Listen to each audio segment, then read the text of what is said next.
Um, okay, so in this presentation, I'm going to look at the most common alternatives for black when white plays 1e4. We're going to look at the French defense, the Karakan defense, and the Sicilian defense. An honorable mention to a couple of other unusual defenses, because they exist and they're not awful. So sometimes black will play a knight to f6, the Caro-Kann defense, and then if white plays e5, knight to d5, and you end up with white having a huge pawn center that black tries to destroy. And another couple of alternatives that we'll look at really briefly in a different presentation are the Perk and the modern defense. But basically in those lines, black plays g6, bishop g7, and d6 and knight f6 against pretty much anything that white plays. But I'm just going to do these three, the French, the Caro-Kann, and the Sicilian here, just because they're the most common and arguably the most successful and the safest. The one thing that might be an idea for newer players here is, although I'm not going to go into any great detail for the usual reasons, one, I might make some mistakes, I might not have the knowledge, and two, if we're doing this for new players, it's just not appropriate anyway.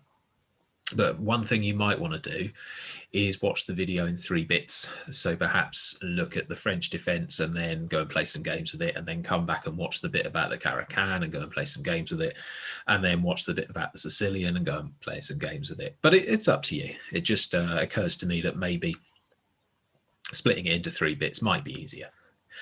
Anyway, so we'll start with the French defense. And so what's the basics of the French defense? Well, white will start with e4, black will play e6, and white will play d4, and black will play d5. Now, white does have some other second moves that you can play after e4, e6, but I think it's fair to say black can play d5 against pretty much all of them reasonably safely. So we'll just go with the main line. So what's the good news about the French defense? Well, it's very, very solid. You get a presence in the center, and compared to openings like the Jock or Piano, you've already stopped any of these horrible attacks coming from a bishop on c4 against f7, because you've just got pawns on these white squares. The downside is the white square bishop can get caught, and you can get a little bit cramped in the French defense. But let's see some of the options, say, because it's perfectly good, perfectly playable. So e4, e6, d4, d5. Worth noting that you can play e6 if white starts with d4 as well. And then if white plays c4, you can either go d5 and you're into the Queen's Gambit, or you can try some other openings that we won't look at now. But it's quite flexible to play e6 as your first move as black. So the first thing that we can have, if I just put the arrow on the board, is e4, e6, d4, d5, and white swaps pawns. So pawns takes pawn, and you get this position. I can't say there's anything wrong with it. It's perfectly safe. It's perfectly reasonable for both sides. White will still have the tiniest of tiny advantages because of the move, but look at how balanced the position is. It's very, very symmetrical, very, very safe, and at master level, very drawish.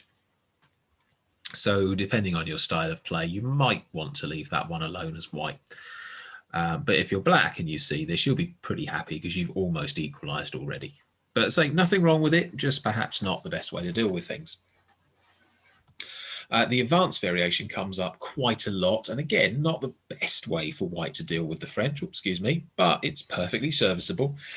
And what happens here is that on the third move, white will push the e-pawn forward, just locking these 4 pawns in place. Black must then play c5, nearly always on the next move, but occasionally you might see b6 first, but c5 should be played. White will play c3. Black will nearly always play knight c6. And you get this sort of locked pawn formation that will usually revolve around black attacking on the queen's side, white attacking on the king's side, sort of either side of this line of pawns that's been built up in the middle. And so there's the plans, and you have to just watch out for tactics and tricks involving this tension in the middle of the board where things are going to get swapped off at some point. So that's the advanced variation. If white plays knight to c3 on the third move. Black can just play knight f6, can play c5, but one line that's quite common is bishop to b4, pinning the knight, the winnower variation. And this can lead to some pretty sharp play. Black might want to play bishop takes knight to mess up the white pawn formation, but of course in return white gets the bishop pair, which it might be particularly helpful when the other black bishop is a bit stuck. White might play moves like queen g4. I've even seen white throw the h-pawn up the board towards the black king. This can be quite sharp, chances for both sides, but quite a sharp line, the winnower variation. And what white will often do against the French is avoid it by playing the knight to d2 instead of c3. And why it avoids it is because bishop b4 now from black is just a bit pointless, because pawn to c3, which white's happy with because it's bolstering the center, and the black bishop has to run away anyway. So this is called the Tarrasch line. And after this knight d2, black can swap pawns, which is perfectly okay, a bit passive, but it's fine. Can play knight to f6. Where's my arrow gone? There it is, which again is fine. You'll get e5, knight to d7, and then c5. Or black can play c5 straight away. But in all those cases, perfectly reasonable game for black. So, okay, yeah, it's a nice defense for a beginner. The plans tend to be very samey each game. I the French defense playing Grandmaster doesn't send me a snotty message telling me that's not true, but I think it's probably true. You'll tend to find black attacking on the queen side, white attacking on the king side, while both sides keep an eye on what's going on in those four squares in the middle. One thing black must pretty much not ever do is play knight to c6 before moving the pawn to c5 in the French defense. And you can try doing it, but what you'll find if you put something in the way of that c-pawn is you'll just run out of space. You'll just not have enough room to move your pieces around, and a good player with the white pieces will just squish you. Okay, so I think that's basically about it for the French defense. What I'm going to do is pause the recording briefly so that I can switch presentation to the next one that we're going to look at, and say if you're not feeling overly confident, or if you want to go and try having a few games of the French defense first, then yeah, definitely do that and then come back for part 2 of this video. Okay, I'm going to swap the presentation now. Okay, so the next one to look briefly at in this presentation is called the Caro-Kann Defense. And what I'm going to say about the Caro-Kann, so it's e4 and then c6, as you see in the diagram. White will nearly always reply with d4, and then we get d5. And I just say now, a bit like with the French defense, actually d5 is a perfectly good move for black against just about anything that white wants to throw out. So fine. The strong point of the Karakan defense is it's very, very safe. It's at master level, it's a defense that black is pretty safe with, but it isn't necessarily the one that gives black the best chances to win either. You get quite a lot of draws at grandmaster level with the Caro-Kann, but none of us are grandmaster level, so why not play it if it's quite safe? The advantage compared to the French defense is because there's no pawn on e6, this bishop isn't trapped, so you usually don't end up with this bad bishop. On the other hand, the knight on b8 can't go to c6, which is normally its best square. And if we're going to have to play c5 at some point, we've already wasted a move playing c6. So swings and roundabouts. But let's have a look at just some of the main lines of the Caro-Kann. Okay, so e4, c6. Normally it will continue with d4, d5, and then white will play knight to c3 or knight to d2. We'll look at those in a sec, but there are some other possibilities. White might decide to bring out the second knight instead of playing d4. You can get back to the other move orders now by just swapping pawns and playing knight f6 or knight d7. Curiously, pawn takes pawn doesn't seem to score brilliantly at master level chess, but there isn't anything dramatically wrong with it. I mean, it's just swapping a pawn and developing your next piece. It's not like it's an awful move. But just sensible development from black should be fine. And similar with this unusual fantasy variation, no idea where it got the name from. But if white plays f3 on the third move. And it seems as though queen b6 actually does quite well for black at master level play here.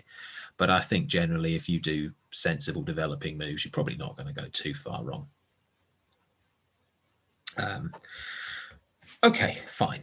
Let's get back to the main line. So what might happen first is the advanced variation. So it's a bit like with the French defense. You've got the first few moves and white decides to just advance the e-pawn.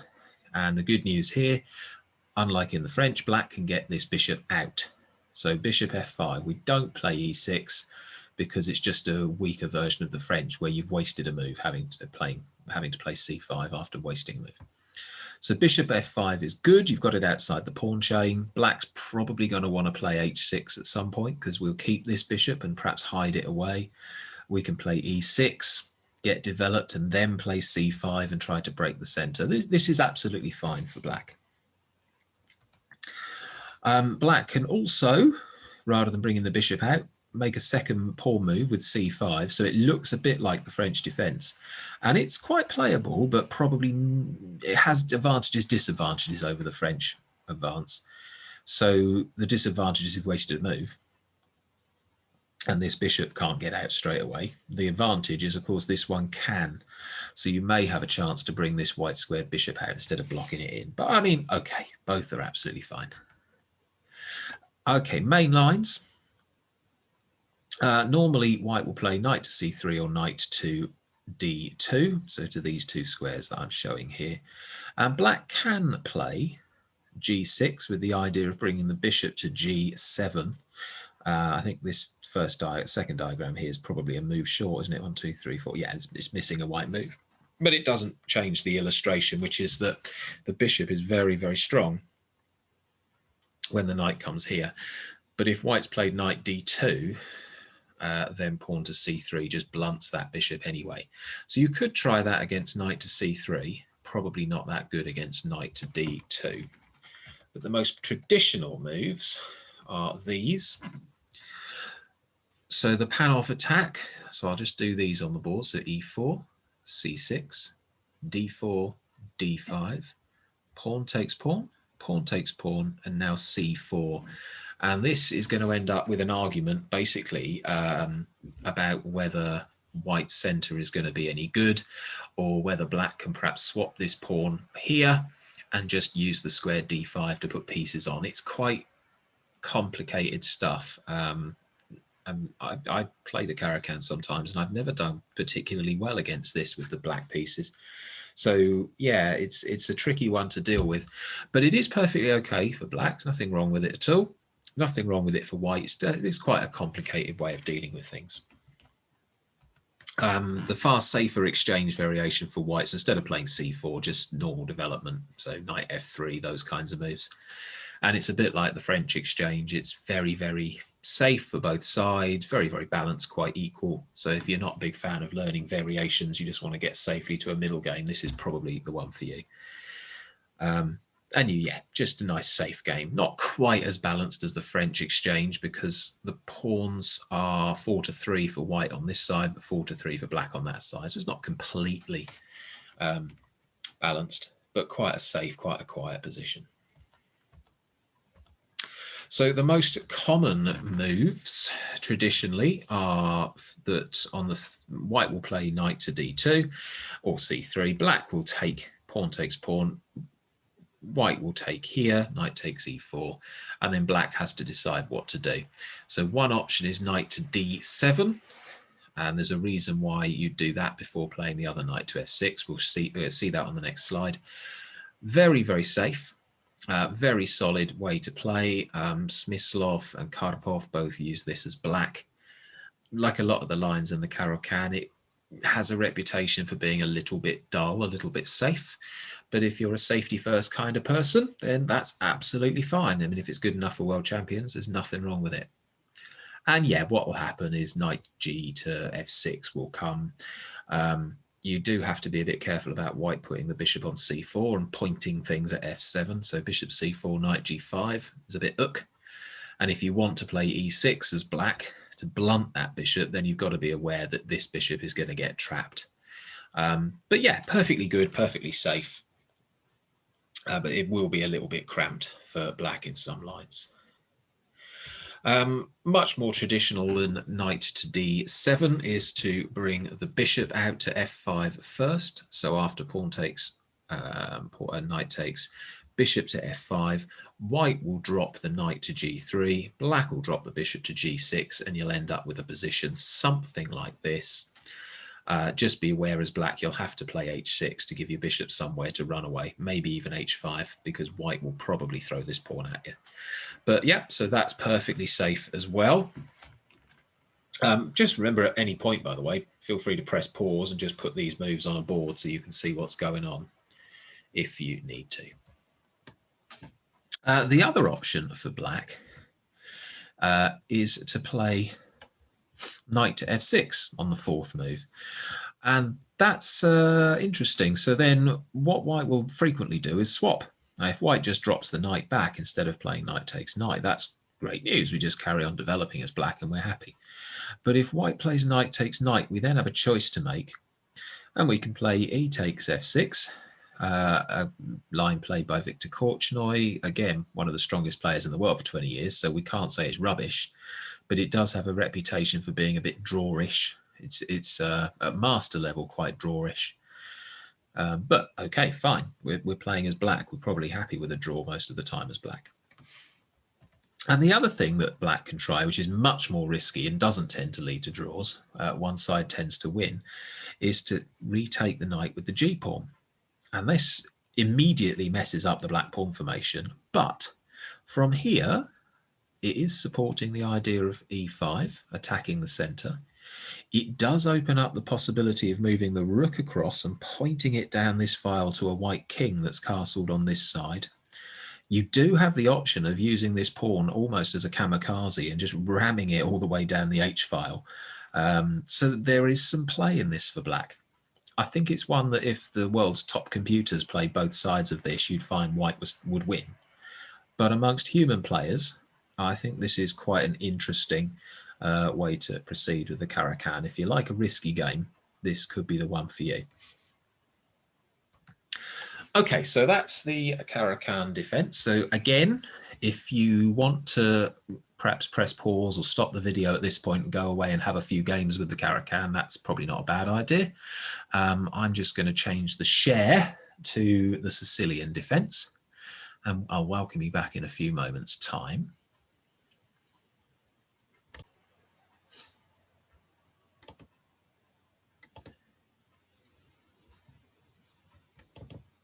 Okay, and so we're back again, and this time the Sicilian Defense. And this is the most common opening in chess. It's probably the most successful for black in terms of black winning games. But at the same time, because it's quite risky and quite sharp in many of the main lines, it does mean that white will win many games as well. So I say it's not an opening made for those who like quiet positional chess. Actually, it can be. You don't have to go in for all the risky stuff.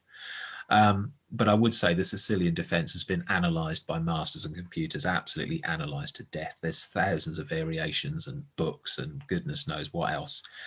I'm not even going to try to go into any sort of detail on those, partly because I just don't have the knowledge and partly, as I've said before, because it's just going to be too confusing. We'll just look at some of the first 5 or 6 moves and some of the basic themes just to get you started. So the Sicilian Defense begins with 1 e4 and c5, which might seem like an odd move, opening with the c pawn, but it does let the queen out and it does attack the center, so it's fine. And most often you'll have knight to f3, d6, d4, cd4 is essential. Black must take the pawn. The other options aren't very good. Knight takes, oops, knight to f6 and knight to c3. And then you have lots of different options for black, which we'll look at on the next slide. But white doesn't have to go in for the risky, well-known lines. You can close the Sicilian, as it's called, the closed variation. So you can play c3 as a second move for white, planning d4. Absolutely fine. You can play knight to c3. That's absolutely fine. The traditional closed Sicilian, just go for normal development. G3, and then bishop G2, maybe knight E2. You can almost turn it into the King's Indian attack, so completely ignore all the complications. And if you want a good giggle, you can try the wing gambit.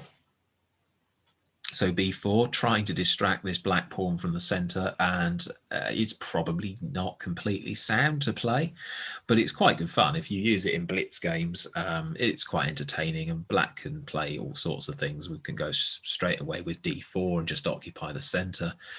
You can try a3, completely giving up a pawn, but pawn takes pawn, bishop takes pawn, and you've got all this space on the queen's side.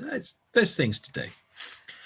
But the most common lines get you to this position, and it's so common that I've even done it from both points of view. So black to move in this position in the Sicilian, here are the most common options.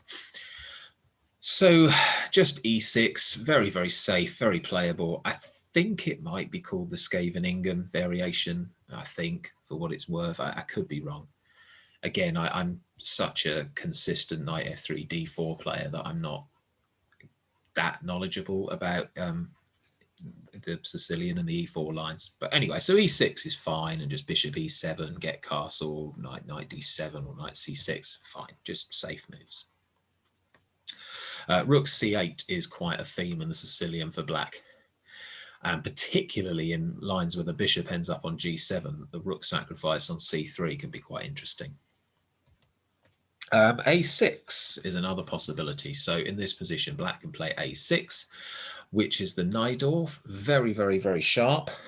Why is it sharp? Well, in and of itself, a6 is a bit irrelevant because it's not really affecting the battle. It's really being played to stop something landing on b5 and to prepare the actual move for black, b5. But of course, because it's not involved in the middle of the board, what it's actually doing is giving white an extra move. So yeah, it's very sound for black, but it's very, very risky. And there's lots and lots of theory with the Najdorf. So be prepared for a very sharp game with that one. Black can try g6 and then bishop to g7, which is known as the dragon variation. And again, perfectly playable, but you need to be prepared as black for pawn storms. And what I mean by pawn storms is the possibility that white will get developed and castle queenside, and you'll have castled as black on this side, and what will happen is white will throw these 3 pawns at your king, and you better be prepared to throw these 2 pawns at the white king. So pawn storm attacks tend to crop up from the dragon variation. Again, it's perfectly playable, but it is risky, and you need to be prepared for some pretty sharp chess. And realistically, other sensible developing moves can be played, but knight c6 is fine. If knight takes knight, pawn takes, we're quite happy with that as black, because although we've got an isolated pawn, what we have got is now another pawn, another presence in the center of the board. So that's okay. We don't mind that at all. Okay, so that is about as much as I intend to say about the Sicilian. If you want to go off and play a few games with it, that would be amazing. There's going to be just a million resources out there about all 3 of these openings, but especially the Sicilian. It is so popular and so common that well, you'll just find analysis and examples all over the place. Anyway, I think that will do for today. So that's covered the main options against e4. I hope that wasn't too complicated for the newer players, and we'll see you next time.